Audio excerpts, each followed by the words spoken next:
मनोज जरांगे 27 तारखेला आंतरवाली सराटीमधून निघतील, 29 तारखेला ते मुंबईतल्या आझाद मैदानावर पोहोचतील असं त्यांचं नियोजन आहे.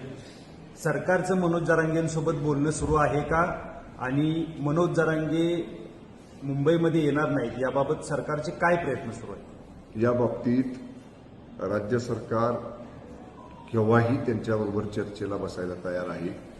यापूर्वीच्या सरकारमध्ये देखील मराठा आरक्षण मंत्रिमंडळ उपसमितीचा मी सदस्य होतो.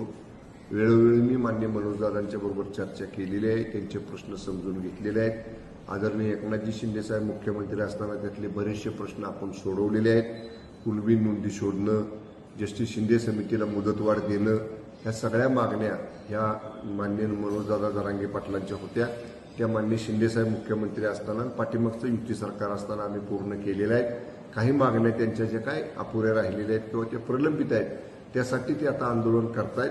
सरकार निश्चितपणे त्यांच्या आंदोलनाची दखल घेईल, त्यांच्याशी चर्चा करेल आणि जे काही तरतुदी आहेत, जे काही नियम आहेत किंवा जे काही सरकारने यापूर्वी आश्वासन दिलेलं आहे त्या आश्वासनापासून सरकार कुठेही मागे सरकणार नाही. मात्र आत्ताची चर्चा अशी आहे की एकनाथ शिंदे त्यांच्या नेतृत्वाखालचं जे सरकार होतं त्यांनी ज्या पद्धतीनं मनोज जरांगेंचं आंदोलन हाताळलं त्या पद्धतीनं देवेंद्र फडणवीस सरकारला हे आंदोलन हाताळायला जमत नाही.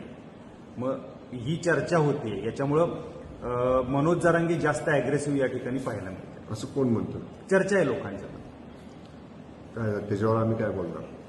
आम्ही सरकार म्हणून बोलू, राज्य सरकार म्हणून बोलू, महायुती सरकार म्हणून बोलू. शेवटी सरकारची संयुक्त जबाबदारी आहे. त्यामुळं मनोज पाटील जरांगे साहेबांच्या आंदोलनाच्या बाबतीत सरकार संवेदनशील आहे. मंत्रिमंडळ मराठा आरक्षण मंत्रिमंडळ उपसमिती पूर्ण तयारीत आहे. म्हणजे त्यांच्याशी केव्हाही आमची चर्चा करायला तयार आहे. माननीय चंद्रकांत दादांनी आजच सांगितलं, पेन वही घेऊन मुद्देसूद चर्चा करायला जरांगे दादांनी कधीही बसावं. सकारात्मक विचार केला पाहिजे, आक्रमकपणा अशा पद्धतीचा उपयोग नाही. बरेचसे प्रश्न मराठा समाजाचे आदरणीय एकनाथजी शिंदेसाहेब मुख्यमंत्री असताना सुटले. 10% आरक्षण मराठा समाजाला मिळालं.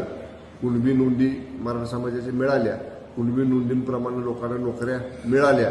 ज्या सवलती ओबीसींच्या मिळायला पाहिजे होत्या, प्रवेशामधल्या, फी सवलतीमधल्या, हॉस्टेल ॲडमिशनमधल्या, त्या सुद्धा मिळाल्या. ह्या सगळ्या गोष्टी आदरणीय एकनाथजी शिंदेसाहेब मुख्यमंत्री असताना आपण मराठा समाजासाठी केलेल्या आहेत. काही गोष्टी समजा राहिल्या असतील तर आता इथनं पुढचं मान्य शिंदे साहेबांचं, फडणवीस साहेबांचं, दादांचं सरकार आहे. हे तिघही नेते अभ्यासू आहेत. जरूर ते तिघही याच्यामध्ये लक्ष घालतील.